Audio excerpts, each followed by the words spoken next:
Hi, my friends. Welcome to Sort of Brilliant, a show where the characters are made up and the sorting absolutely does matter. My name is Rachel. And I'm her best friend and co-host, Lauren. Every other week, we're going to invade a fandom and determine whether your favorite character belongs in Gryffindor, Hufflepuff, Ravenclaw, or Slytherin. We're the Harry Potter podcast that talks way more about any other franchise. Here, we use the sorting structure from Harry Potter as a common language without supporting the author or her beliefs. As for the sorting itself, there's bound to be some arguments along the way. But in the end, we're always right. According to us. According to us. Hi, everybody. Welcome back to another episode of Sort of Brilliant. We're still here. If you were, missing us, hello. I mean, don't miss us too much. I don't know. You said we're still here, and I was like, ah. Because I sometimes can't believe that this, I think we both have commitment issues. So I can't believe this has gone on. Yeah, but you know what? We both also have, extreme loyalty to what we've committed forcing to. People to hear our thoughts. Yeah, but I think we just, we like it, Lauren, is the thing. If we didn't like it, we wouldn't be doing it. That's true. So, I mean, you're not going to get me to do some I don't want. No one else likes it. We don't have any listeners, but I don't know. I was talking to my bud, Catherine. I don't know. I've talked about Catherine on the pod before. She's a friend of the pod. She's more like my sister. I'm always like, it's my childhood bestie, best friend. She's basically like my sister. We're from birth. But she frequently listens.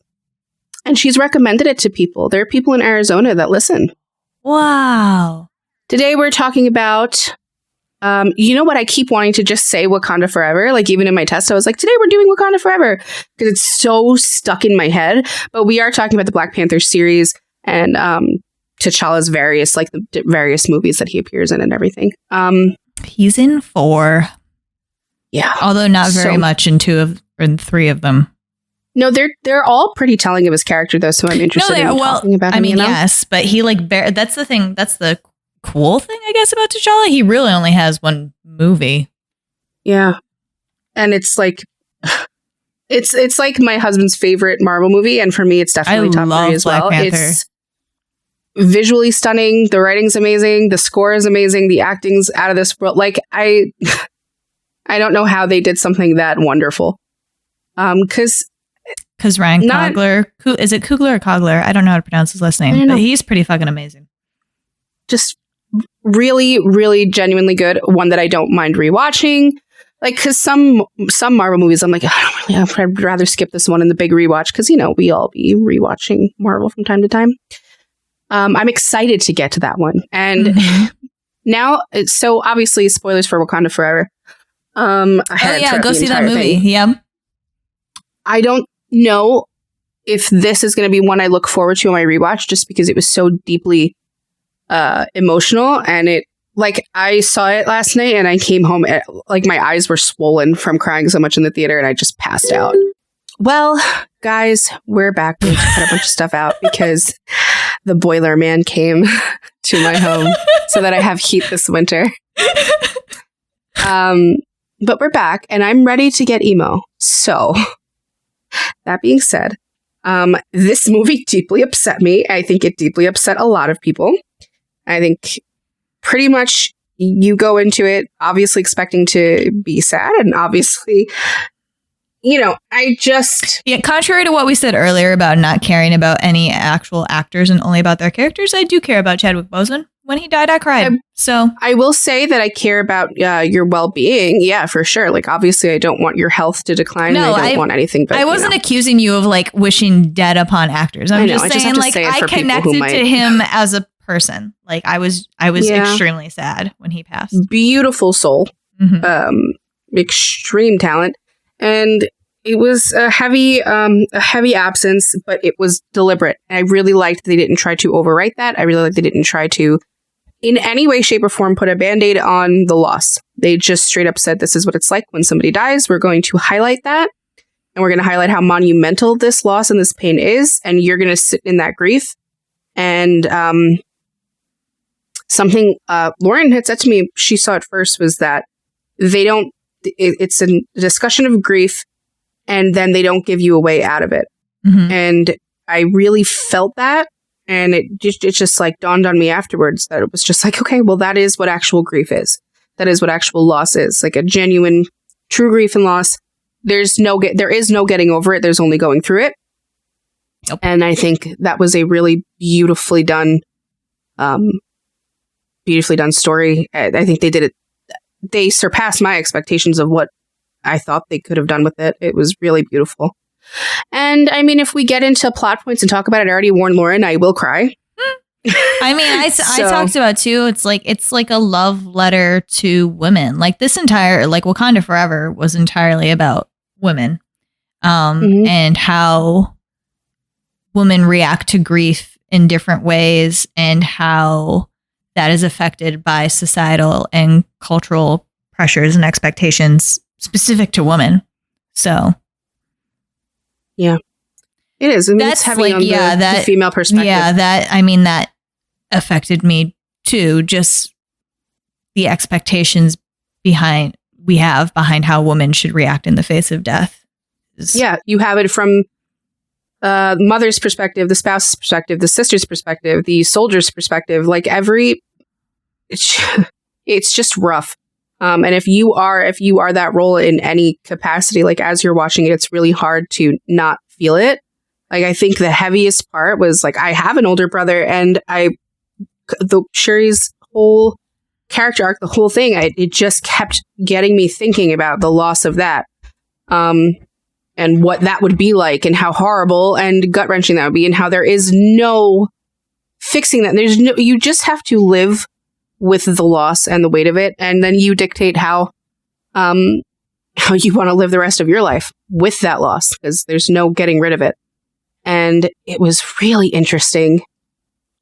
And I liked that it was the female perspective. There's not enough of that. I think they tried to do that with WandaVision on a smaller scale, like an obviously smaller scale. Just talking about female grief. And I think Elizabeth Olsen does a great job of showing female rage in Doctor Strange. In Doctor Strange's like, Multiverse of Madness. Hugely. Yeah. And it's so, I saw someone say that this is like Marvel's grief arc, and now it's finally over or something like that. And I don't really keep up on those types of those categories. There has to be grief after that snap. Like there should be, yeah. So I guess now they're moving into a new phase of Marvel and whatever. And it was just we are moving into phase 5. This was the end of phase 4 officially. That's what I'm talking about. I don't keep up with the names, numbers, the names and the things and the. Yeah, I don't know what any of that really means, but it was a very clear grief phase, and like wow, how beautifully done was that movie. Mm-hmm. So if you haven't seen it, I don't know why you're listening to this. Go, because we're going to be talking about it a lot, and we're going to be sorting quite a few characters today. I had said to Lauren, I was like, when we did New Girl, we sorted like 6 characters and we didn't stop. We didn't shut up. So why not? Let's rapid fire sort, because they're all so, there's probably not one character I really don't like. I know I don't want to talk about Killmonger because but why is that, Rachel? Is real familiar. And I don't want to talk about it or examine it. He reminds me a little of another one that we have that I can't say because we haven't done him yet, but we're going to next year. Yes. You know what though? It's different. It is slightly, but the same. It's a little different. You know what my fucking problem is that I love T'Challa so much. Yeah. That I do not like. And I at first didn't really like M'Baku either. Like funny, haha, but I don't touch him because I really revered this character. It's T'Challa is so you're like, this man's right. He's a king. He's an actual king. Yeah, but he embodies the people are joking when they do that meme on Twitter when they're like, this character's never done anything wrong in their life. Like T'Challa is genuinely man's never done anything wrong in his life. Why are you harassing him? Yeah, wow. Why don't fuck the fuck off? He's the best king for the job. And I mean, he proves himself to be. Mm-hmm. We should just start off with T'Challa. Okay. Well, yeah, it's his namesake. It's his franchise, baby. So again, not the Marvel person here. Lauren can definitely correct me, I'm sure. I don't know the names of each movie he's in. I know he's in Infinity War. Yes, he gets snapped. Is he in Winter Soldier? He's in Winter Soldier, isn't he? Yes. That's the first time he shows up. That's when his dad. Okay. Oh my God, I got That's when his dad is assassinated and he tries to kill Bucky and Steve's like, not Bucky, my lover. And you're like, this man seems like he's correct. He's in Civil War. Or he's in Civil War too. That's the one I was thinking. I said Infinity War. Why would you make 2 movies with war? Anyway, we're not here to talk about this. I'm sorry. He's not in Winter Soldier. He's in Civil War. Is it Civil War? Yeah, Civil War. That's his first one. He is Infinity War. He is also in Infinity War. That's where he gets snapped in front of Yeah, wow. Oh, ouch. Okoye, Yeah. So what I remember of T'Challa, like what I remember from watching those movies, was how moved I was, and Lauren and I talked about this earlier today, how moved you are as a viewer by his unwavering silence and like the way that he's very calm. It's extremely quiet, calm. Yes. But underneath it is the simmering like steel. Everything. We just sound like we're both super attracted to him, and I'm not. I'm just like he. No, I fully he's just am incredible. I fully am extremely attractive. Whoa, like just very sounds beautiful like we're man. Just being like, this is the reason that you should be in love with him. Wait till I get to M'Baku. So. You're lucky I'm not talking about Namor today. Anyway. No, he's probably going to have his own movie, so we'll leave him. Yeah, we'll wait. Did we even say we were sorry? Oh, well, Rachel said we were like rapid firing. We're doing, I think, we'll T'Challa, Shuri, Okoye, Nakia, M'Baku, and Queen. Rwanda, Lauren maybe? Really wants to talk about Mama Queen. So we will. Is it Rwanda or Ramonda? It's Ramonda, right? Yeah. They said her name the first time in Wakanda Forever. Otherwise, I think so. Yeah, I mean, they were just we can put the team on it. We could put the team on it. Anyway, sorry, I interrupted our. I don't know. Listen, I don't know what I was saying. To get to the point of what we're here to talk about, what houses they are, right? I mean, that's like the whole point of this podcast. Ramonda, we were discussing it, and I think Lauren should know by now. If I go to her and I say, "What house do you think this person is?" Like I've learned to just sort of either scream my own thoughts at her to the point where she gets angry at me about it because she doesn't want to hear it, or like let her come to me with it when she's ready to just be like, so this is what I think this person is.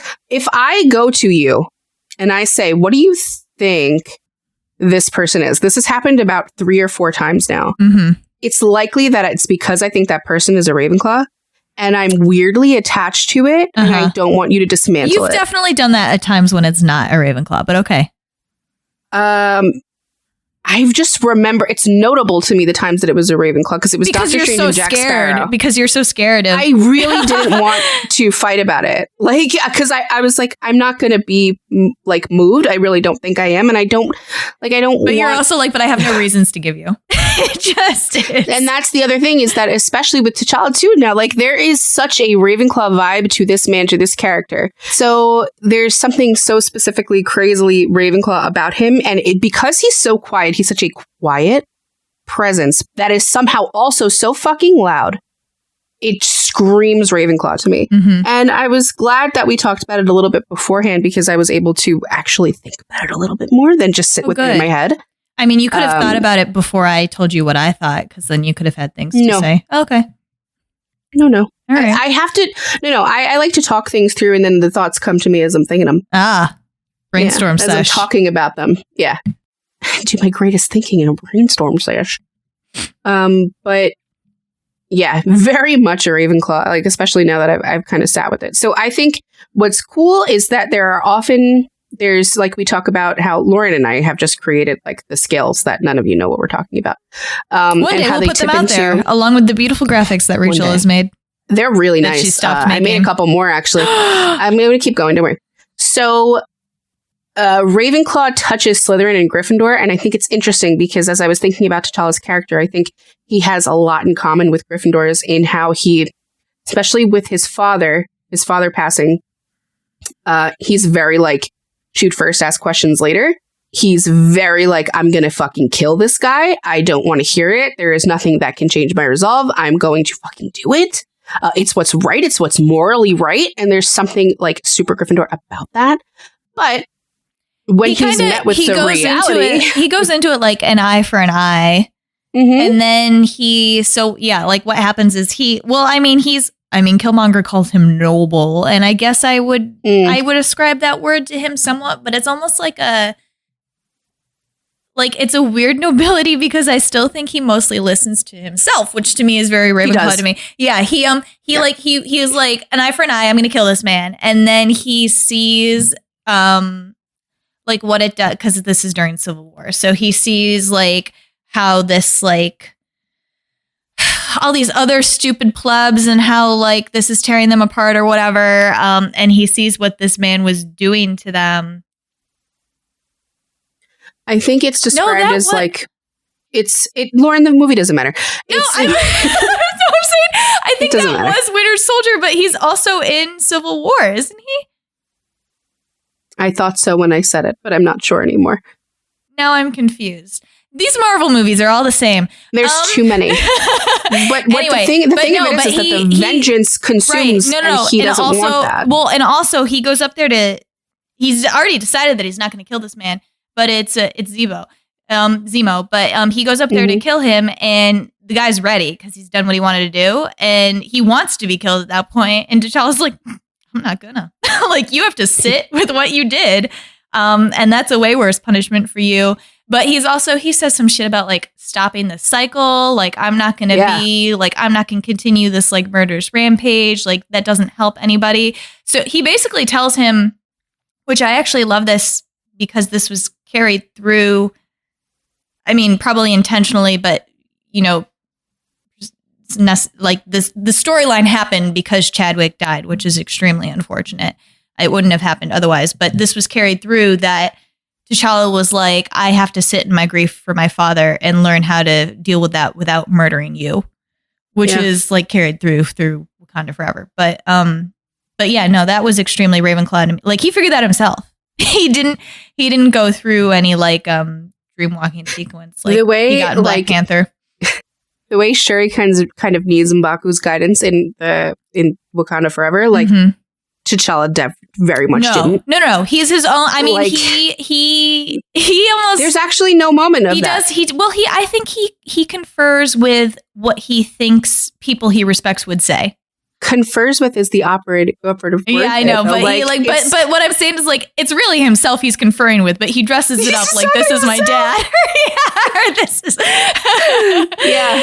And he's very much a character of, like, you can see how a Ravenclaw looks at a world through one lens, and then they're met with an absolute resolute truth that changes them. And that's what he needed to actually change his mind on the isolationist policies of Wakanda, and to change his mind on, like, everything he changes his mind on. Killing Bucky, the way Wakanda acts on the world stage. He changes his mind in such a massive way. These are massive, huge things to change your mind on. And it's because he's met with an objective truth that's better than his. He goes through that whole thing with Killmonger before he's like, Wakanda has to be out in the open. And then it's so funny because he doesn't really, like, obviously there were repercussions to that with the Talikans. No, it's Talikan, right? Is what that I think so. Namor City was called. I think so too. I'm pretty sure. I want to call them Atlanteans, but we're not doing that because Marvel was like, DC has Atlantis. We're not doing that, even though in the comics it is Atlantis. It is Atlantis in the comics anyway. So obviously he didn't like think through any repercussions of like, how might vibranium being out in the world? He was like, we're just going to open the borders and then I'll be here, so it'll be fine. And then, unfortunately, he's not there. But I don't know. I was telling Rachel earlier because when she was like, tell me what house T'Challa's in. And I was like, Ravenclaw, don't ask me to explain though. Like, I was like, I really can't. But I did try to put some of it into words. And what I said to her was like, I think it's almost Hufflepuff, but not at all. It's like something similar to what a Hufflepuff would do, but he doesn't do it for the reasons a Hufflepuff doesn't. And he doesn't do it in the way that a Hufflepuff does it. He knows exactly what it is. Like, first of all, I think his truth is leading Wakanda. Like, he is a king he is a service to his people in whatever way his people want him to be. So like Black Panther, the king, whatever, and they're like, you have to do this stupid ritual, and he's like, I'll do it. Like, I am a service to the people of Wakanda. Like, that is what I'm here for. I am here to lead you in whichever way you need me to like demonstrate that I'm going to be doing that. I will do it no matter like how silly it is. Like, I think he does show some like like, obviously he believes in the legends and the stories as much as everybody else does, but he's not as like reverent about it as some of them are. And sure, he isn't either. But he's kind of just like, I'll do it because you're asking me to. But he obviously thinks like when the council is like, actually Killmonger should get a chance to fight you, he's like, this is fucking stupid. Like, I won the challenge. Like this, I did. Like, he's literally like, what else can I do for you people? Like, I have given myself to this place, and this is what I meant to be doing. Like, this is me. He's very like, this is the truth. This is what I'm supposed to be doing. But but as I was saying, kind of like a Hufflepuff, he really knows what it is he should be doing, and he knows what is important to his time and his energy. And when there's something that somebody else is better at doing, it's not like an argument or a question or I really want to try to do it, like you might see in like a Doctor Strange type Ravenclaw. He's like, I'm not going to waste anybody's time. Shuri can do the tech stuff, so Shuri's gonna do it, and like we're gonna keep this train rolling. Like, I'm not like, ego's not gonna get in the way. So it's kind of Hufflepuff in how he understands role, but it's not because he's doing it in order to have a highly functioning monarchy. Essentially, like he's like, literally anything that this country needs from me is gonna get done, even if somebody else is better at doing it. Yeah, I think the key word in his system is leadership, and it's really fucking interesting when it comes to a community, because that is what Wakanda is. Like, it is very obviously, very clearly, it's a community of people, and it would be very easy for you as a listener or for any of us to sit there and try to make an argument for Hufflepuff T'Challa because of his service to the community. But it is not from the perspective of a soldier; it's from the perspective of someone who's meant to be a leader, and that is something that I can only think of poor old Cass when he tried to be a leader and it didn't work out so well. So, and I think that T'Challa knows how, supernatural reference. I can only think of how well T'Challa does it and knows he can do it and doesn't doubt for a second that he would be good at it. Like, he might not want to do it initially, right? It means his father's dead if he has to do it. So obviously we don't want that for ourselves. So it's not something he's looking forward to. And he certainly doesn't want to fight. He's always the one in all these movies where he's just like two people could talk about this and we don't need all of this shit going on. This could really be an email. Yup. Put that on like the Ravenclaw fucking crest. This could have really been an email. And I lost what I was saying because that was funny. Thank you. Oh my God, I was so funny. Rachel lost her train of thought. Because it was so good. I like saw him say it in my head.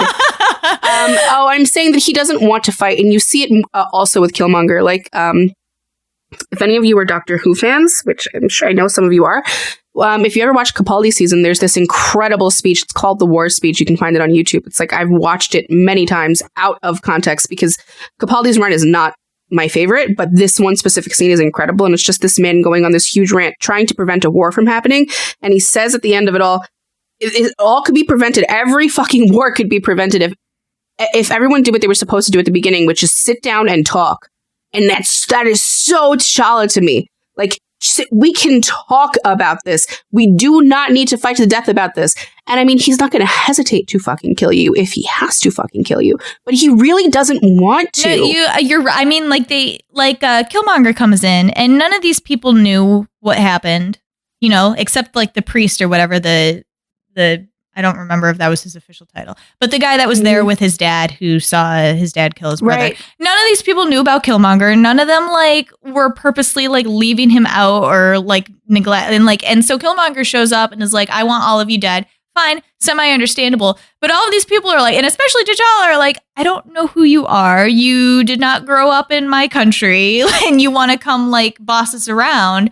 And yeah, T'Challa's attitude is really like, I feel like we could talk about this. And this man immediately is like, I want to fight for the throne. And so, T'Challa's attitude is like, I mean, okay, I'm going to win. So sure, I guess we can do that if you want. But he wants to show him, wants him to just, like, once he finds out he is a son of Wakanda, like, he's not an American guy. Like, he has Wakandan blood. He, like, hits him a little bit harder. Because I love this about Wakandans. Well, they're all like, oh, cute little everybody else in the world. We're so much better. And they are. Well, I mean, I think part of the, like part of T'Challa's issue too was that it was forcing him to accept the fact that his dad was really not a great guy. Like his dad was like super honorable and like the highest esteem or whatever. And so now he's been forced right after his dad has died to be faced with the fact that his dad murdered his brother. And so he has to like come to terms with that without being able to speak to his father about it. And then when he does get to speak to him on the ancestral plane, his dad's kind of like big mad. Yeah, his dad's kind of like dismissive about it. Like, I did what I had to do. And T'Challa's like, I don't think that's right. It doesn't feel right. Like, I don't think that's correct. But this definitely can't be an email. This needs to be a larger discussion. This needs to be a discussion that we have about why maybe this shouldn't have happened. But so like he's not mad. He's like having a fight with himself internally, right? Yeah. Like he's like, Killmonger maybe kind of has like a reason to be upset, but like, and I'm pissed at my dad too, but he's dead. So like, what are we supposed to do down here? Yeah. And you won't fucking talk to me. So what solution would you like me to do now? I have to, it's like kill you or you're going to ruin my entire country. Like I cannot allow that. So he does what he has to do, but all that is to say I don't think he ever wants to actually lay his hands on anybody, even though he's incredible at it. Like everybody laid his hands on people. Everybody up. I was talking to Rachel about this too, that I don't know that it was supposed to be accurate because I'm sure he was manipulating Shuri and he was also just sitting up on the ancestral plane all pissed about the fact that he was killed or whatever. But I was like listening to Killmonger, spoilers, talk about T'Challa in Wakanda Forever, and I was like, none of what he's saying is right. I think that was the point. Yeah, but like, I think that was the point. But I was just like, not. It was so like he was like T'Challa was too noble to to take the revenge. I was like, dude, he killed you. He murdered you. Like you're dead. You're still mad about it. You still can't let it go. Oof. Yeah, he's very his house. Just because he did it in such like a I don't know, a sympathetic way, I guess, because he dragged him outside and let him watch the sunrise or whatever. Yeah, right? I know. Sure, can you believe this motherfucker actually showed me mercy at the end? Like, can you believe that shit? She's like, you're talking about my brother. He's like, I don't give a shit. He didn't take me to a doctor or anything because he was like, nah, you still have to die. But like, he made me watch the sunset.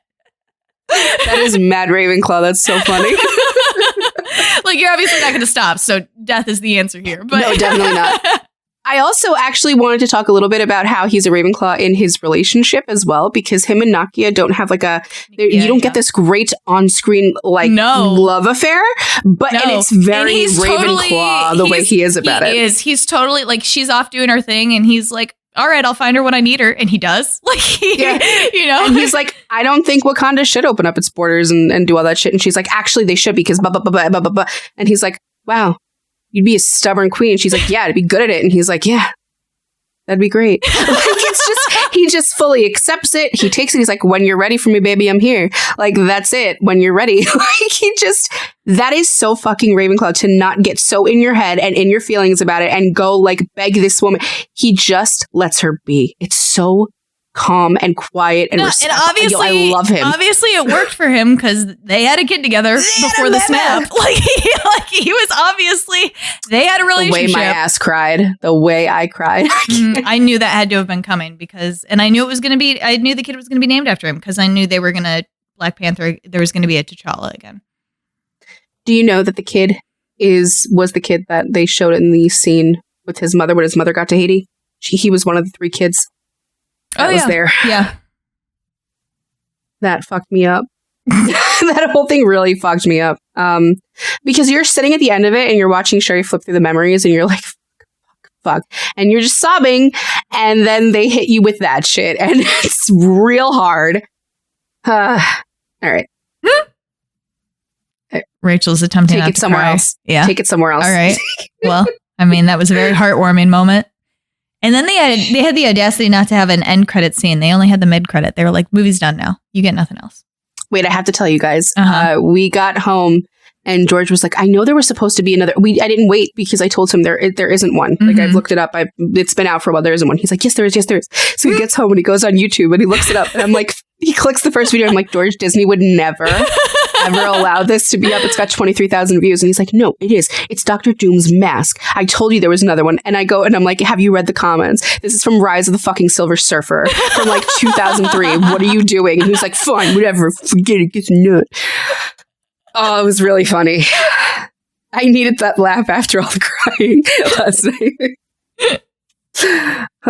He's like, I told you. I'm like, yeah, because Disney would have let that be up on YouTube for sure. You're right.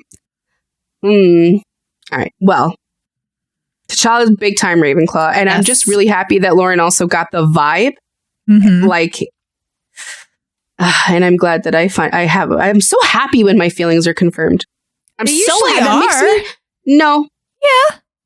I mean, when's the last time we like seriously saw it? It's not about the fighting. It's more about like, I don't know how to explain it. It's just nice to know that like this is a science. I can do this, you know? I mean, it's always nice to feel like there's actual like logic behind it. You know, we're not just pulling things out of a hat. I mean, yeah, it's that, but it's also when there's a character like him where he is not loud about his house. Because we do a lot of characters that are loud about their houses. Like Lauren was just talking about Mythic Quest. They're fucking loud. Always Sunny is loud. Community is loud. Supernatural is screaming. T'Challa doesn't immediately scream Ravenclaw to you. He doesn't immediately, from the moment you see him on screen, scream it. Whereas a lot of Ravenclaws do. No, it's just a very slow, gradual build where like you come to the end of his story and you're like, it was a Ravenclaw. That's a Ravenclaw. Yeah. Yeah. It was beautiful. Yeah. But okay. Who's next? We did the king. And maybe we should do Shuri next. Sure. She's the new Black Panther. Yeah. Man, she... I don't even know if this is like something to bring up, but I was just like, wow, the casting is amazing because she really just looks like a more lithe and slim Chadwick in the suit. Like they look related. It looks like his body type. It's just that she's very thin and obviously like has female proportions. But she moved there was so much of him in her mannerisms and movement in the suit, but also it was so much her own. It was so Shuri too. Can you guys tell I like this movie? I don't think so. I really fucking really love this movie. All right. Anyway, Shuri. Princess Shuri. Oh man, does she fucking go through it, boy? Yeah. I am part of the reason I knew her house is because I was mad at her a lot of the time, but not for any specific reason. Yeah, I was just this is what happens. This is what happens with Steve Rogers. I just sit there with like give it away. Yeah, but I just sit there with my like why are you doing it? Like I just like but it's not for any particular like there is no reason because I wouldn't necessarily do anything differently. But I'm just like sitting there like watching somebody make stupid choices that I would also make, and it makes me mad. Me when Killmonger exists. Yeah. So she's a Slytherin, guys, in case you couldn't tell. Yeah. Yeah, I think she was one of the, there's really not a lot of struggle when it comes to sorting her. I think she's pretty good. She's a shouter of her house. I really genuinely feel that way. From like the very beginning when you see her, she's very confident about who she is, her intelligence, her abilities. And I mean, she lets her older brother like rib her and joke around her and she gives him the finger and they like, haha, fun sibling rivalry. But like, she's not fucking around. This is her skill. She knows what she's doing. Like, get out of my lab. Don't fucking break my concentration. I'll kill you. And like she just knows what she's good at, and she has that very Slytherin like one track mind when she's on task. Yeah, when I mean it made total sense to me that she blamed herself for T'Challa's death because she couldn't get the heart-shaped herb back, and which I was still trying to figure out because he had drank the last one, so I don't understand what drinking another one would do for him. I guess it's also like a healing mechanism. I don't know, but I don't know the science. I don't know. I guess it's also like. It's just because it gives you the strength of the Black Panther. If he drunk another one, it would be like medicine on top of his already baseline. Maybe. Whatever. A Marvel. I don't pretend to understand. But but it totally made sense to me that she blamed herself because she's like, I am the smart. She is the smart. Confirmed. I don't remember who confirmed that. Kevin Feige maybe, but she's the smartest person in the Marvel universe. She's like, and she knows it. Is she confirmed to be that? They confirmed it after Black Panther because people were like, ooh, but Tony Stark, and they were like, no, she's the smartest person in the Marvel universe. The new Iron Man girl. Riri, yeah.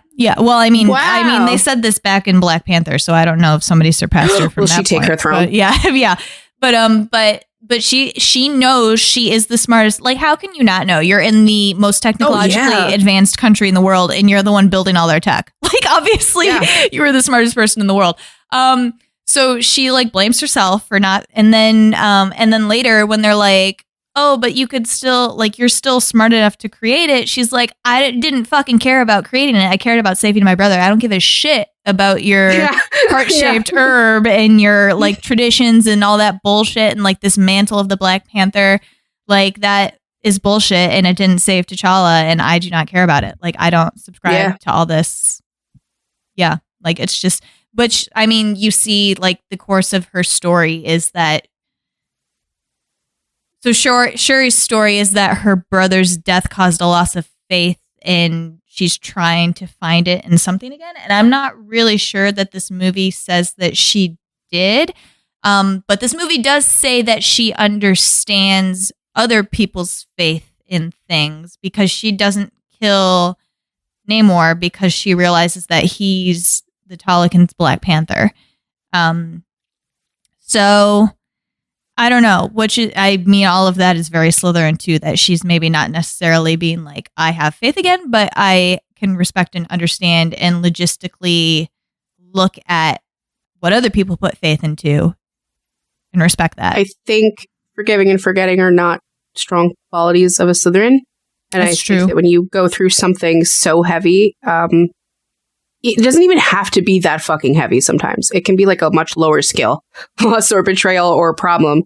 And there's no then looking at the world or that situation in the same way that you did once the break happens. And I see that's big in a lot of Slytherins who like hold grudges and have a hard time moving past and like actually really forgiving and healing. And she has a huge loss to reconcile with. And yeah, I agree. I don't think she actually she comes to terms with it by the end because of that scene at the end where she burnt, like she's over the fire. And that's what that scene obviously metaphorically means. She's come to the point in grief of acceptance. Well, I will say, I'll throw in there too, like it was very Slytherin to me that she was avoiding doing any of the rituals that they traditionally do to like move on from grief. It's very Slytherin messages, like to me, that I'm not going to face it, but I'm also not going to close the door on it. Like it just needs to sit where it is and not move. And maybe if I'm very careful and it just stays there, I can not touch it too much. That's exactly how I treat things. That's funny. Like I don't want to poke at it in any way because I don't know what it'll do to me. So we're just not doing anything with it. That's so funny. I want nothing more than to poke it with a stick. You will react to me. You will react. Yeah, but I think she does come to a place of like of a healthy acceptance of it, that you have to, like, this is a loss of a brother who is a huge figure in her life, like that. That's so fucking hard. And yes, I think she comes to, some level of healing there, but she's not better by the end of the movie. Even when she puts the suit on, even when she shows mercy to Namor. No. She's in pain till the very last fucking frame. And the only time you actually see it lift a little bit is when she sees her nephew. Is when she meets her nephew. Yeah. And because I think whole family's fucking dead. Yeah, and I think a really good sign too was that like she wasn't mad that he was kept from her. Like she's just relieved to have a family member. Yeah. She oh crap, I was gonna say something. I forget. Damn it. It was something good. It'll come back to you. Keep going. Yeah. So I just found it I loved that. I loved that you had to sit with it at the end with her and feel the weight of it, and then feel the relief with her when baby T'Challa was on the screen. It was really, really moving. But as a Slytherin, that is a very Slytherin way to go through grief, I think, and to go through a massive major loss. There is no, like, you get it in Natasha too. You never actually, I don't think you really see Natasha heal. I don't think you ever can, like, she ever can fully heal. And I think when you have a Slytherin that goes through massive, horrible traumas, like they're still themselves, but I think they recede a little bit into the shell and the shell hardens, and then they go further and the shell hardens more and it hardens more. And you can actually see Shuri's fucking shell come out and close. And then there's just a little crack when her nephew's there. Like if it's the first crack in the whole movie. I remember. Truly. I remember what I was going to say. So I think I think the part of the movie that got me the most, that I related to the most, is when she came out of the ancestral plane and she lost it because none of her family had come to see her. Why didn't they come see me? Yeah, no, but she was crying and she was mad. She was very mad. She was like, "How?" Yeah, she was like, "How could none of them come to see?" And then she was like, "They don't care about me," because she's like, I would do literal anything that I had to see either of them again. And none of them came to see me. Because like a typical Southern, she thinks that she knows best and she thinks that she could make it happen because she's so used to just making things happen. They try to point out to her too. They're like, Shuri, what were you thinking about when you swallowed the damn herb? Because, you know, if you're thinking about revenge. She's like, that's not the point. They still should have showed. Yeah. Yeah, that's so funny that's the thing that you wanted to say, because I was going to talk about that anyway. That just the like, why wasn't I special enough to be missing like that ring? Very Slytherin. That was. It's. I mean, it is and it isn't, because you're down there as the only person still alive, and you're missing them so hard, and it's like, how do they not know that? Where the fuck they are. There's no way that they're not going to show up if they care about me. You have to understand, you're talking about a different, like, I say you have to understand, but you can't tell a Slytherin that. Like, you have to understand that they're on a different fucking plane. She's a science person, and this is like some, like, woo, like mystical plane. Science. Yeah. So it's not something that you can factor in some equations and then boom, your brother's there, boom, your mother's there, boom, daddy's there. It doesn't work that way. And we don't know why it works that way. It's mysterious by nature. It works on feelings, and you can't force yourself to feel. She was feeling like, I'm going to kill this man for killing my fucking mother. So Killmonger showed up to encourage that, because that's who's going to show up. Oh, God. I can't with him. Oh, boy. So, yeah, she's like heavy Slytherin. I really, really like that character. And I'm so glad that she got to put the suit on and take up that mantle. That was so... It was so like the way she wouldn't tell Nakia who showed up for her too. Nakia's like, "Who'd you see?" And she's like, "I'm not fucking saying shit." Yeah, she doesn't actually reveal that to anyone, does she? I think she ends up telling Nakia, or Nakia guesses. I don't remember that. She asks her when she first comes out, and she doesn't say anything. And then right before they're about to go into the fight, she's like, "If you care about me in any way, yeah." I don't think she says, but I think it's very obvious that it had to have been Killmonger. Yeah. Ugh. Well, you really feel for her throughout the entire movie, and it's a really good way to see what a Slytherin would be like going through a monumental loss like that. And she really, really bears the weight of it and wears the responsibility of it constantly around her shoulders. Like, I should have been better. I should have done this. I should have been faster. I should have figured it out. And just her face, the entire movie is so beaten down and broken. Like, it's such a broken person. And it's such a jump from the first movie. It's such a jump. Like, it's such a testament to the like skill of acting that I absolutely do not have and could never, ever do on the scale of the actors in the Black Panther series. Like, she goes from this fun-loving, happy kid, like sometimes panicked, and then, oh my God, the weight of the grief and the loss is on this kid's face. Because I still think of Shuri like a kid. I don't know how old Shuri is supposed to be. To me, she's a kid. She was like 16 in the original, right? So she's in her early 20s now. Is still a kid to me. Like, okay. You're still so young. And it's just like, to have to go through all that. And then you take her mom. Ugh. Yo, it killed me. I can't. I'm going to cry. I'm going to cry. I can't do this. I can't do this recording today, Lauren. I can't do this episode. Well, let's move on from Shuri then. I've said everything I have to say about it. Moving on from Shuri so that I don't have a fucking meltdown. Okay. Let's talk about someone fun. Let's talk about M'Baku. M'Baku. Anybody remember the tweet where it's like, I want you to break my M'Bak out? He read that on Thirst Tweets. Did you see that? Yeah. Yes. Winston I told George about it. Yeah. He's like, I've never seen that. I'm like, whatever. It's like my favorite fucking thing that's ever happened on the internet. Break my M'Bak out. Same. What a man. What a man. What a man. What a man. Wow. Guys. Whoa. Okay. She went from so sad to so horny. That is exactly, this is what you get with me. Just wait. The range of emotion. So, he is from a a sect of Wakandans that they hate fucking technology and they hate what Wakanda has become and they hate it and they're going to the mountains and say fuck you to the establishment, fuck you to government because he's an anarchist. Hell yeah, he is. I mean, he's not like the first one to do it, whatever. Like he's been doing it for hundreds of years. No, his ancestors broke away a very long time ago. He's just... That's fine, but he has the spirit. That's fine. He has the spirit of it. He's the first one to show up, I think, to challenge for the throne. I think they were all just sequestered up in the mountains. Probably. No, he was. Yeah, because he tells T'Challa, "You're the first king to show up here in centuries." So I think they're like no. But I'm saying like first. They're the first. He's the first one to come down from the mountains and actually show up at. I'm saying I think they're like both doing that. They're both breaking cycles, which is fucking cool. I see. Yeah. Well, T'Challa was unconscious, so he didn't really have a choice. But and M'Baku was like, "Yeah, I'm not using any of that fucking woo-woo technology down here." Anyway, put his ass on ice. Yeah. It worked. He kept him in a coma on ice. So that's M'Baku's deal. Like, he comes down. It's like, I'm challenging you for the throne with this bullshit. Like, I will not fucking have it. And wow, this guy can fight. Okay? He can fucking fight because it's not easy to get T'Challa to that point physically in a fight. Like, I'm fangirling a little bit. I have to tell you too, in Wakanda Forever, literally the only person I was terrified was going to die was M'Baku. Like, nobody else, I felt that. Anytime he was fighting on screen, I was like, if you kill this man, I will be so upset because I really thought they were going to do it for some reason. I don't know why, but I thought it was going to happen. I really did.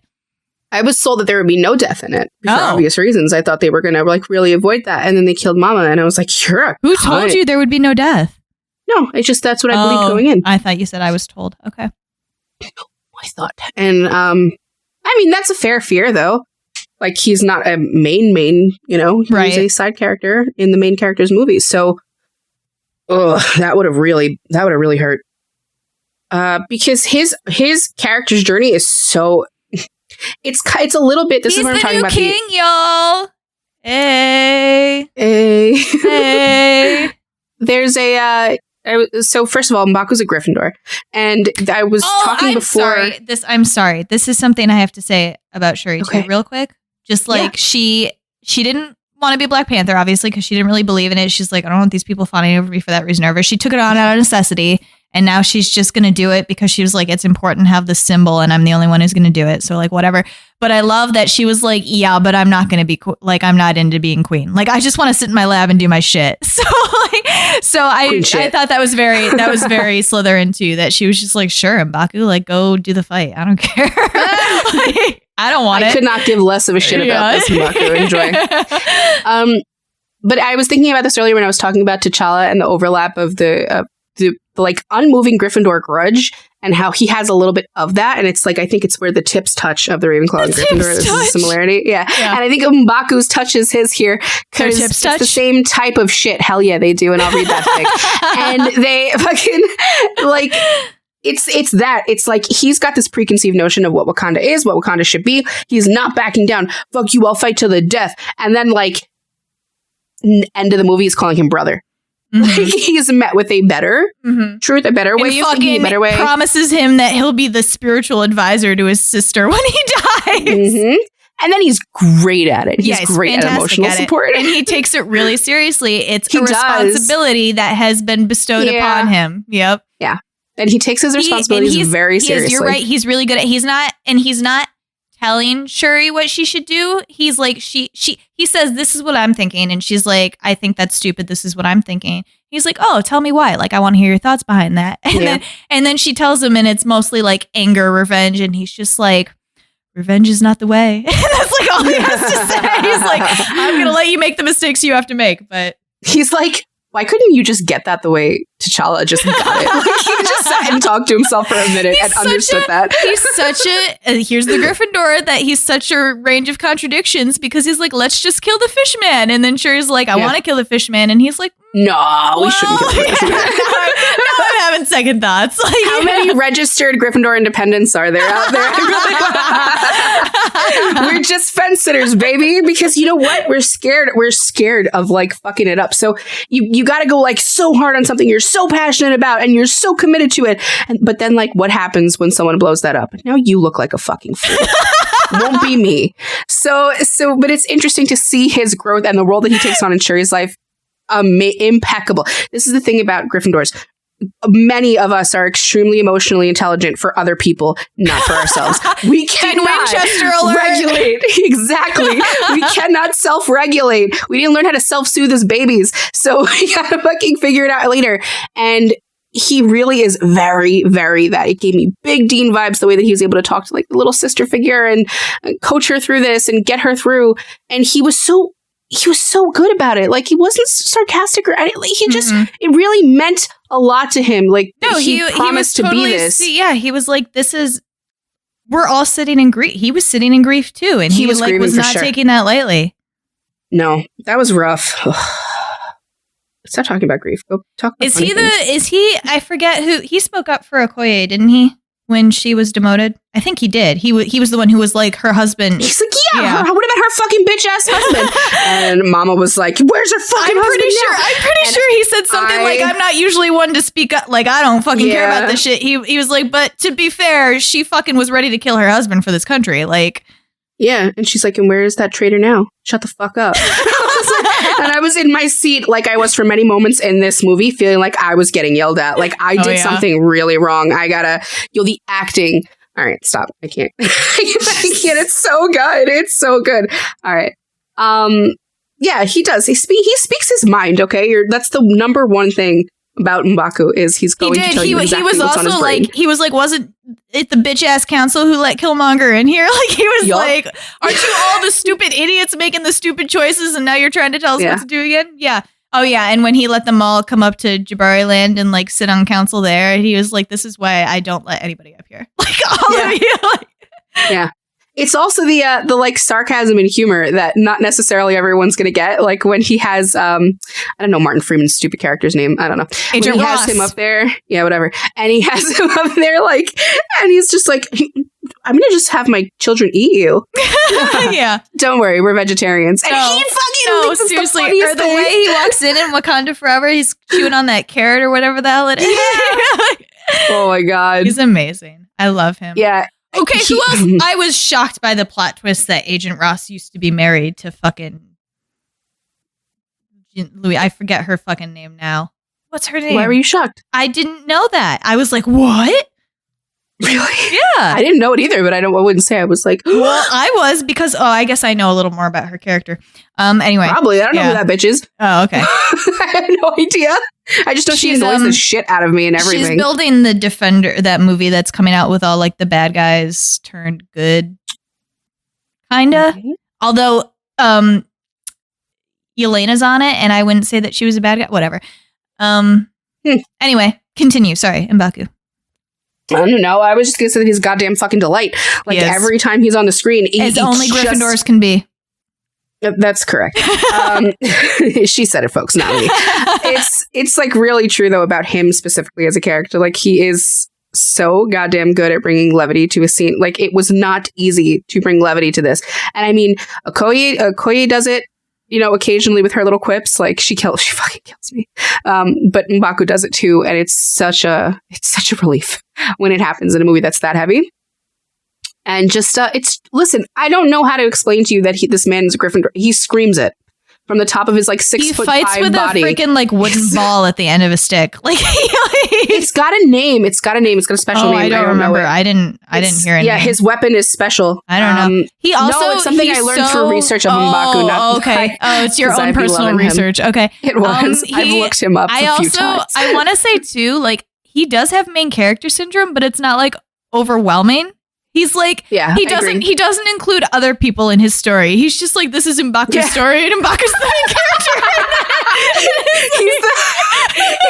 he's the one, like, I think every house has one where you can see them talk about themselves in third person, and I think he's Gryffindor's. Like, M'Baku is here to tell you.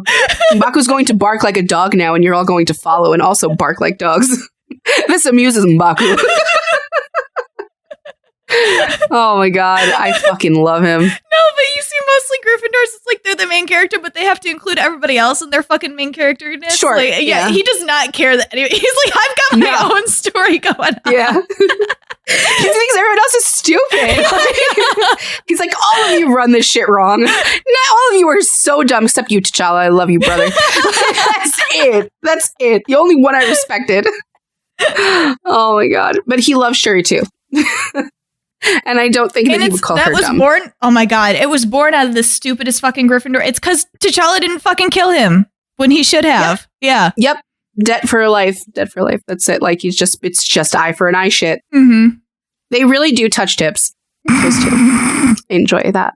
I'm glad I said that today and I can think about that later. All right. When you're doing your research. I did a lot of research on that character at one point. Well, you can think about the touching tips when you do your research. I didn't think about it then. No, but you can now. But I can now. Okay. You didn't tell me what this goddamn weapon is called. I don't remember now. This was when Black Panther first came out, and I was like, who's this fucking guy? A knob curry? Everything about this fucking guy. I think so. Okay. Hey, good job, research team. Yeah. They just sent that over to Lauren. They did. They beamed it into my brain. Okay. Anyway, who's next? Let's talk about Okoye. I love her, even with the makeup on her head that she hates. Okay, talk about a down-ass bitch that is literally like the most loyal motherfucker you will ever meet in your life. Like, I really, truly believe they don't make human beings like this in real life. Like, I just don't. It's just the unwavering, oh my God, unflinching. I was telling George while we were watching, I was like, I wish I had one thing in life that I felt as confident about as she does, like with her skill set with the fighting and everything, because you don't see her break a bead of sweat. She doesn't even make like an expression on her face. It doesn't change when combat is incoming and she has to go into protection mode. She just like throws a spear behind her head and knows it's going to land. Like, if I could just do one thing like that with the conviction that by which she does everything, what a character. Oh my God. So yeah, she's got to be fictional because she's too perfect. I think she's like the perfect person. And this is it's going to go ahead and break my streak of not understanding and not like always caring for Hufflepuffs, because she's a Hufflepuff. And I think she's like one of the coolest characters I've ever seen. Ever, ever, ever. I love her. I love her, man. Ugh. Huge Hufflepuff though, right? Like, she's the first woman I was watching that I sorted immediately. I was like, oh, okay. Well, duh. Yeah. Gotta be. Can't be shit else. What? Gotta be Hufflepuff. Oh, yeah. Like, I'm saying she's the most obvious character, I think. Oh. Yeah. Maybe. I don't know. You don't, Lauren. I mean, she's the most obvious Hufflepuff. Like, in the franchise of Black Panther. Right. You line them all up in front of you. Right. She's the most obvious one to sort. Okay. Well, could you give me a contender? I don't know. M'Baku was very obvious to me, so was Shuri. Yeah. All right. Well, maybe I'm just a little proud that I got Hufflepuff so easily. Oh, okay. Fine. I'm proud of you. I don't know, actually. I acknowledge you. I just think I've learned. And I really was like, oh my God, I understand this. So I just need all my Hufflepuffs out there to go look at Okoye and try to be that. And then we'll be best friends in real life. Real life. I don't have to be your Wakanda, but I like want to be near you. Because you're like, she's a fictional character, right? I just wish that she wasn't. Like, I want to go here. I just want to be part of these people's lives. They're such good characters. I don't get like this over superhero movies. I don't. It was this and like Thor. Like, I wanted to be part of Thor. Like, I'd love to be part of that little, in Ragnarok. Oh, yeah. I'd love to be there. Like, that's the last time I felt this, where I was like, I just want to be here. I just want to be part of this. But like, I suck ass. I could never be part of that. Wow. But anyway, Okoye. Okoye would want you to be confident in yourself. Yeah, but she's not here, like you just said. She's not real. So, so this is a character that does not give a fuck about you if you're getting in the way of her community, obviously, which is Wakanda. That goes for her husband. The most baller move. The most baller move. Oh my God. She's like, I don't give a shit about you. You protect my country. Who the fuck are you, petty man? Petty man. Love that.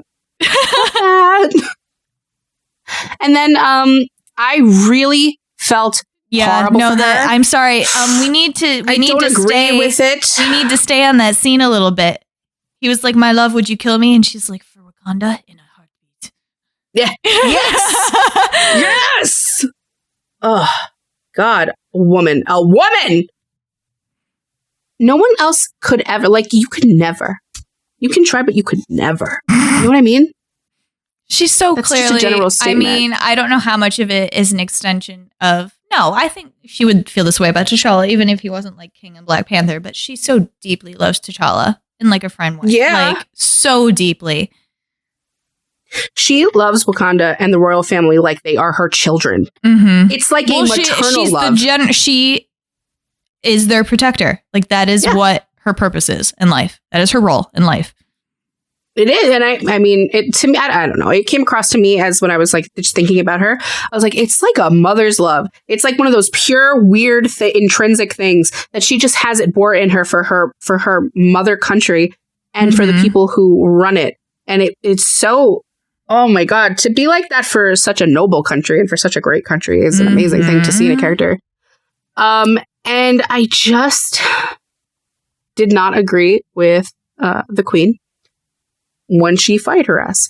But Lauren and I were talking about this.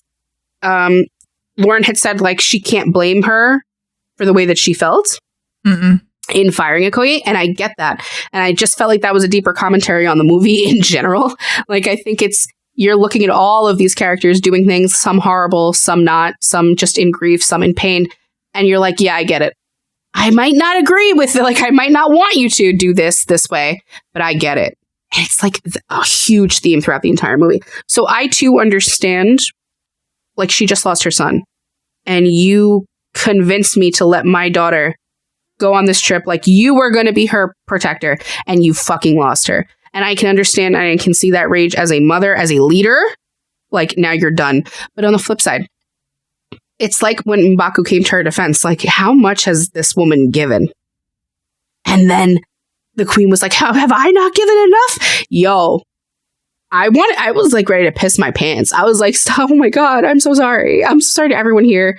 I don't want to watch this. This is too heavy. Like this is too, oh my God. It's so much. It's so much because you just feel so deeply for both of these women. Oh my God. So much pain. Yeah. You shouldn't have fired her though. She's best at her job. Yeah. I mean, but she wasn't at that. Yeah, but you're put in an impossible situation with a foe that you could not have foreseen would be a problem to that degree. That's not entirely Okoye's fault. No, I know. It's not. Like, I don't know what to tell you because I can see, like, I think it was unfair to Okoye. And I'm also like, I would have done that as the Queen because I'm just done.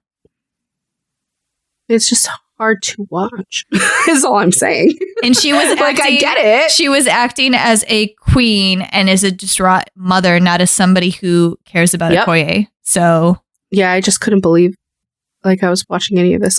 It was just so, oh man, it really felt like when you go over to a friend's house when you're a kid and their family is fighting and like their parents are like screaming at each other and you're like, I'm not part of this and I have to sit here and watch this very deeply emotional personal moment between you. I love collecting the tea, but also I feel uncomfortable. Like this isn't tea I want. Like this is bad. Like I really don't want this. This is not my favorite flavor. So it was rough. Incredibly well acted. Rough. Oh and, God, the way that like they stripped Okoye of anything that she cared about. Anything. Oh my God.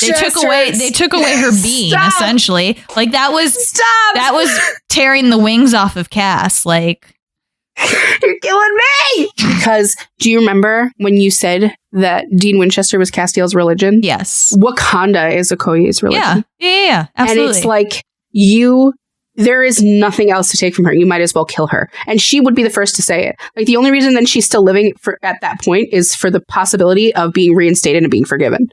Like that's it. This is her life. This is the only thing she fucking wants. Oh my God. It was so bad. Oh, it hit me right in the soul, bro. Because I'm listening to this mother scream and I'm like, you both have given too much. I understand. Hug. Forgive. Oh boy. And you could see how bad Okoye wanted to fight too, but she would never dare. Like she asked, she's like, do I have permission to speak? Yeah. And like she wanted to do more and she wanted to scream and she couldn't. And how a Gryffindor would never have been able to shut the fuck up. I respect her so much for being so respectful in that moment because she fucked up. Her role. Well, she knows how to act.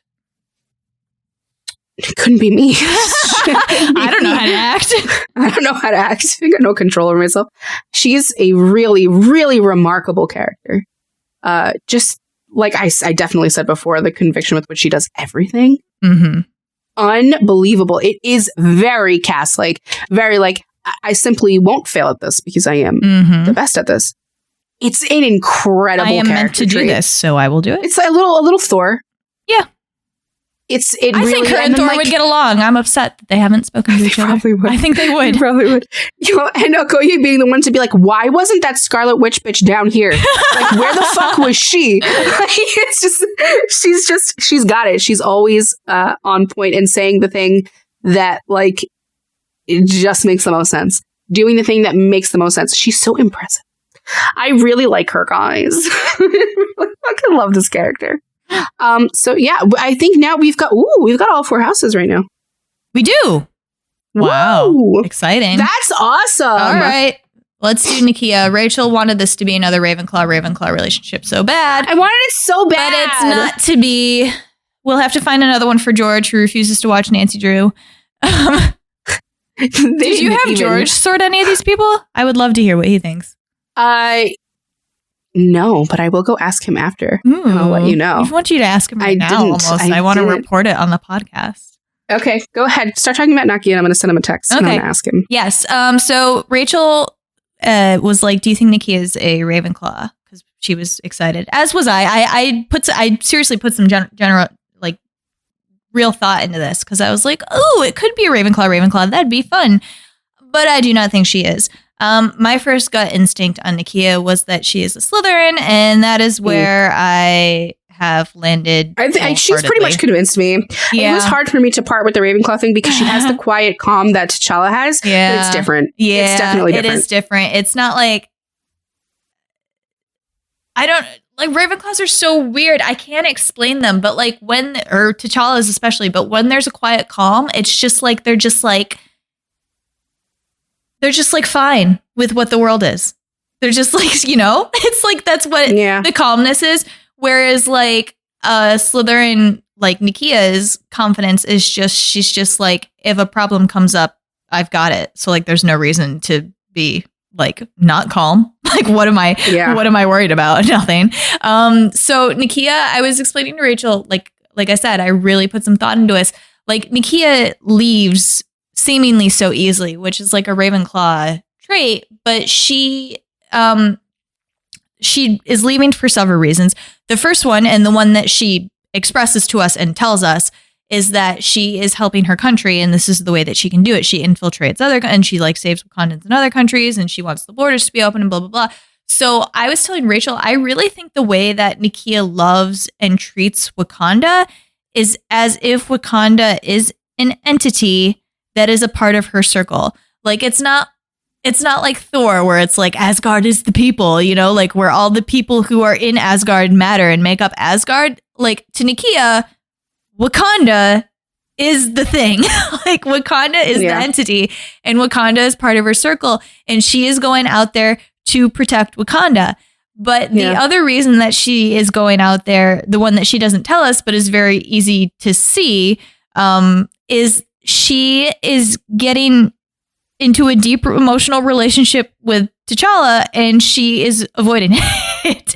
Yeah. She is leaving to not deal with it. And it's because it's such a deep... Can you provide some insight on that? Because what the fuck? I don't get that at all. I told you, I gave you the insight. Like for the listeners. Oh, okay. Well, let me go see exactly what I said. Because Rachel was in your brain. Rachel was bothering me during work. Like, give me your thoughts while I'm sitting in a budget meeting. Oh my God, bothering her. I said, I'll come back to talk at 1:30. And then I came back and there was nothing. And I was like, oh shit. So you were just vibing? And she's like, no, I'm at work, you bitch. Stop texting me when I'm at work. And I was like, yo, my bad. I don't know. All right. It's exactly what happened. It is verbatim. I'll post screenshots. So she's like leaving to avoid these emotions, and she has these conversations with T'Challa where it's clear that Nakia doesn't think that the relationship is going to work. T'Challa is like telling her, come back to Wakanda, you can be my queen. And she's like, she, for whatever reason, does not think that it'll work. I don't think it's that she doesn't think obviously she thinks she would be a good queen.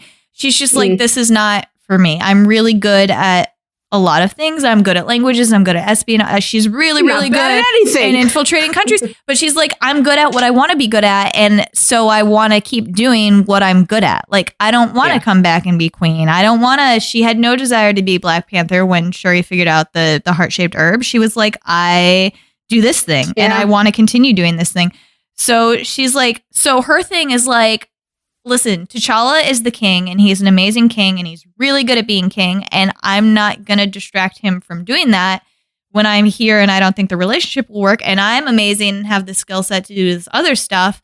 So she's like, so I'm going to leave and go do the stuff that I can do. And it has the added benefit of her leaving before she can get hurt. She's like, nobody can hurt me because I'm hurting myself. You're fucking crazy. I'm hurting myself, so I can control the hurt because I'm the one doing it to myself. Jesus Christ. So some she's Taylor Swift shit. So she's like, I'll leave and I'll do my own thing and I'll come back if I feel like it, but I'm probably never going to go back because it hurts and I'm going to control the hurt.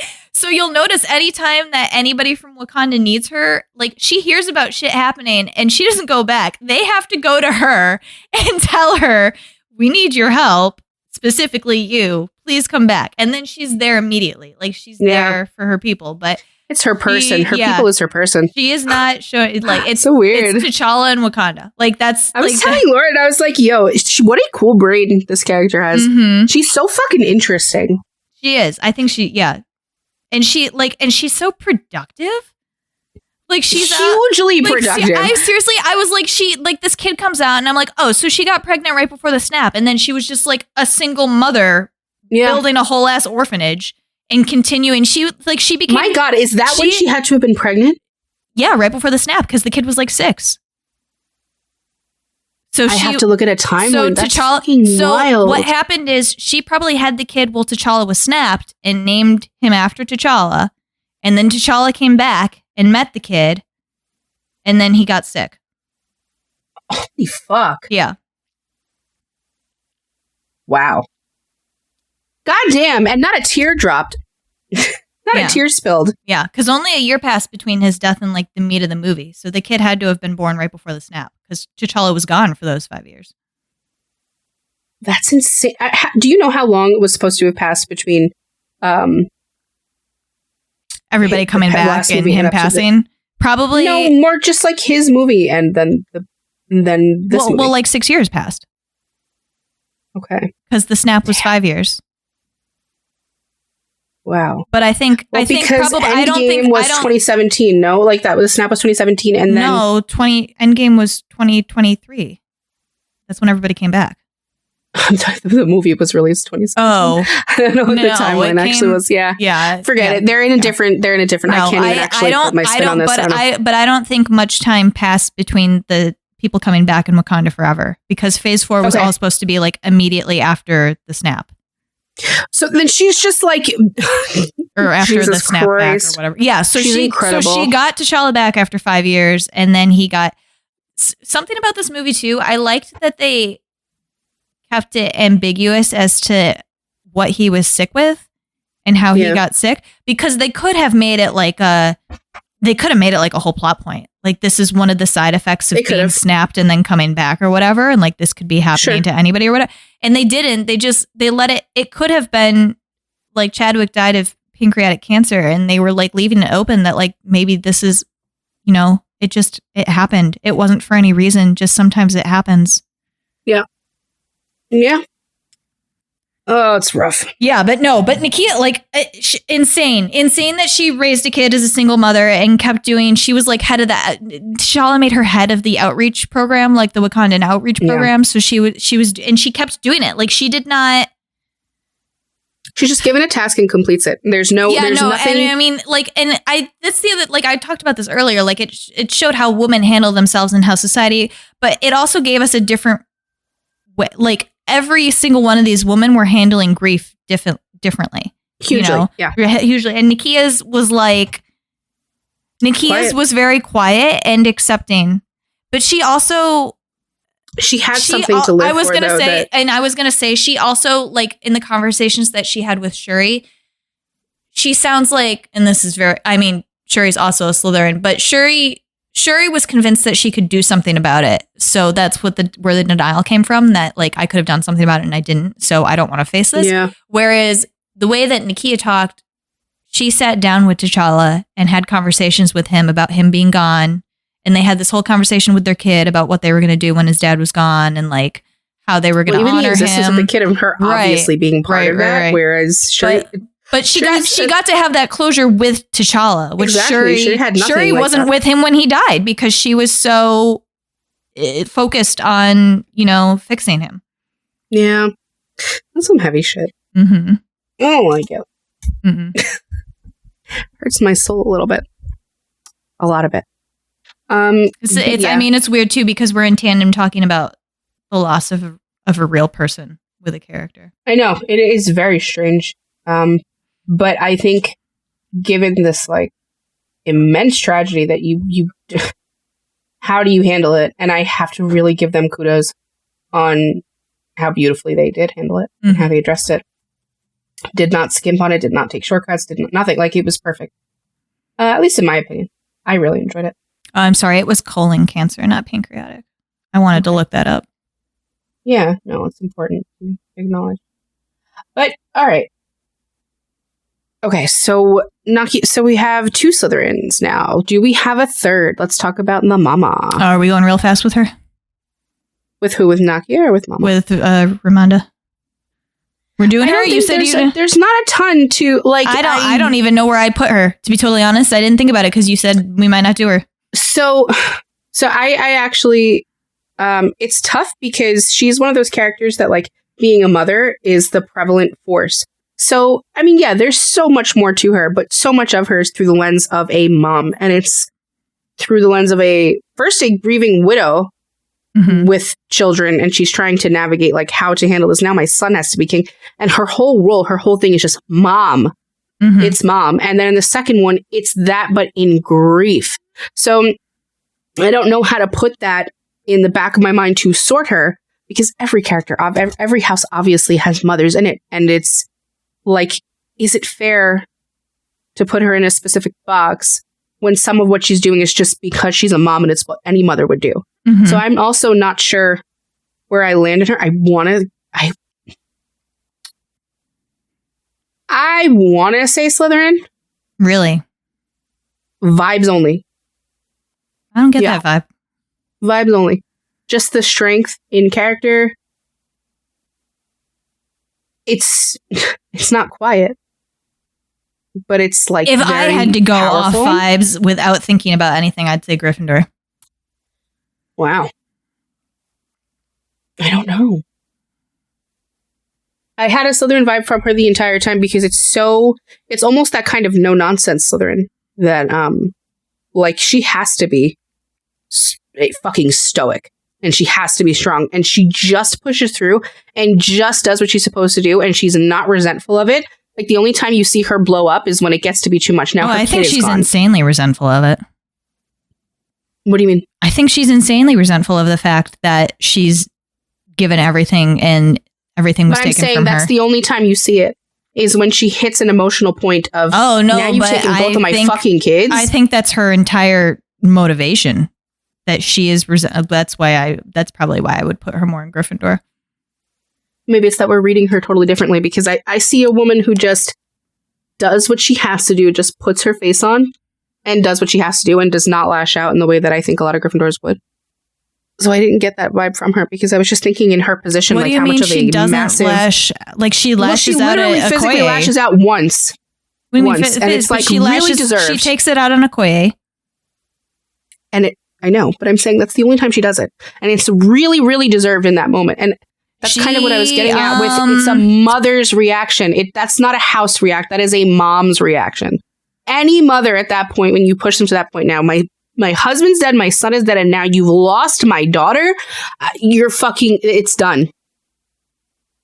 Like, I can see that from any perspective. But when I have to judge her based on something before that, I'm seeing a woman of poise and strength and just this like resolve that I really associate with a Slytherin. And I don't know, you really don't see that. That's interesting. No. That is interesting. Maybe it's just what we associate people with. I don't know, because I would be like McGonagall Gryffindor. They're weird ones. Yeah. That's like a Kate, though. Like, that's what Kate reminded me of from Bridgerton. It was a McGonagall Gryffindor. It's like a no-nonsense Gryffindor. I don't know. Maybe it's just like that, sadly, there isn't enough of her in the first one for me to feel like I got a Gryffindor vibe from her. I don't get that energy. I can rewatch and think about it. I also didn't try to sort her either. I was like you when I was watching. I didn't know if we were going to do it or not. And I was really just looking at her as a grieving mom. And it was hard to see past that to analyze logically. So, I mean, I'm just giving you a vibe. But, hey. Angela Bassett should get an Oscar, though, for that performance. She get fucking 10. I don't care what house she is. She deserves everything, dude. Unreal. The talent in this cast is unmatched. Speaking of the cast, though, do we have anyone else to sort? No, not unless you want to talk about Killmonger's a Gryffindor. I don't know. I don't want to talk about Gryffindor. I told you I keep that Gryffindor motherfucker away from me. I'm done. I don't want to talk about it. I don't want to talk. It's not that I can see his perspective. That's the problem. I can see his rage. That's the problem. And I don't want to talk about it too much because at the end, I'm like, okay, but just like behave yourself better, motherfucker. Like, you're embarrassing us. You're embarrassing me. You're embarrassing all of us. Probably, if he had gone in and explained why he was mad, probably would have been some help for him. But because he is mad for an extremely legitimate reason. Because Namor is the same type of shit. Like, you get it. You get it. But you don't necessarily vibe with how they're going about fixing it with all the murder. So it's, you're like in a rough place sometimes when you're looking at who's supposed to be the obvious fucking villain. It's just that was other. Okay, here I just thought of the moment that was very when Nakia shoots the Talican and Shuri's like, I have to save her. If I don't save her, this means war. And Nakia's like, we don't have time. That was very Slytherin. Like both of them were coming from logic points where they're like, yeah. It's like, you're right. You're also right. I want to do the thing I want to do. We have to choose one or the other. We cannot do both. Damn. Yeah. Well, they really do understand each other, those two. Mm-hmm. I'm glad that Shuri has her. I don't know. I thought it was so interesting too because they Ramonda knew about her grandson. Like Shuri asked that, but they waited to tell Shuri. Yeah. I don't know if they figured she was too stuck in her grief to meet the kid. I don't know what the reason for keeping. I mean, obviously they don't explain it. I just think they were just trying to keep it completely under wraps. I think they agreed. But she needed a family member so badly. But her mother didn't know that she was going to die. Her mother was going to tell her when they were burning I'm sure it was coming. No. She said, "I have something to tell you about your brother" before Namor shows up for the first time. That's what she was going to tell her, and that's what I expected to happen when she went into the ancestral ward. I expected to be her mom, and I expected her to tell her what it was she started to say, and then it was fucking Michael B. Jordan on his fucking throne. Oh my God. It's this specific kind of Gryffindor fucking bastard vibe. You know who else has it? Butcher. Fuckboys. William Butcher. Yeah, fuckboys. From The Boys. They make me want to hit them. Like, guys, I get it. I really get it. Life I understand why you are the way you are. Sad. I know you're mad. Even in death, I know you can't let it go. I wasn't either. But please, I'm being forced to watch it right now in front of me. I'm being forced to look at it. And I don't want to look at it. Please stop. Oh, it was bad. Like, you still can't let it go. You still can't let it go. Yeah. Am I putting Killmonger in the graphic? I'll put Killmonger in the graphic. Are you? Okay, did we sort him? I told Rachel, I told Hannah this too. This man's fucking up in heaven, talking shit about T'Challa who lives down the street. He's just minding his own business. That's true. T'Challa's over there, like, having the best time. He's like, Killmonger, you want to come hang out? Like, we got having football later. We're dead, man. It's fine. And Killmonger's like, you took my ancestral rights. And he's like, okay, see ya, try again in 50 years. Okay, whenever you're ready to heal. Oh my God. Well, all right. So, happy Thanksgiving if you're in America. This is our Thanksgiving episode. It's Tuesday before Thanksgiving. We are taking the power out of your hands. We're going to sort the holiday as one of our Christmas movies because we want to. But we do. We have 2 episodes coming out in December, and we do want to make an effort to include the fans. The people who listen to, I say laugh at fans because that's not funny. Do you see Wednesday's coming out November 23rd? Anyway. Yes. Anyway, so Rachel will be putting up a poll so we can figure out what to sort this year. Last year, y'all chose Die Hard for us, which I had never seen, and I actually enjoyed. It was very funny and full of obvious sorts. Motherfucker. Full of obvious sorts. So we'll put up a poll. Also, for those of you, we are making our schedule for next year, and if we like you and are friendly with you, you may be getting an email from us soon where we force you to be entertainment on our show. Yay! Yay! Come talk to us. Yeah. Besties. Come and knock on our door. Hope that you will be waiting for you. Mm-hmm. Hope that you enjoyed this one. Please go see Black Panther Wakanda Forever, and then please go see it again and give them all the money. Yes. That you have. Correct. I'm thankful for this movie. And that's it. Happy Thanksgiving. Happy Thanksgiving. Bye, everybody. Bye. Thank you for listening to Sort of Brilliant. If our sorting choices inspired any rage or excitement, we'd love to hear from you. We're open to feedback, suggestions for characters to sort, and solid counter-arguments with citations. Never forget your citations. You can find us hanging out on Twitter and Instagram at SOB_pod or shoot us an email at sortofbrilliant@gmail.com. And since we're not above begging, please rate and subscribe to Sort of Brilliant on Apple Podcasts, Spotify, and wherever else you listen to podcasts. Please share our posts on social media, and if you're a Gryffindor, maybe you'll inspire sorting fights among your own friend group. The theme music is Hot Shot by Scott Holmes. Can't wait to sort with you again next time. Bye!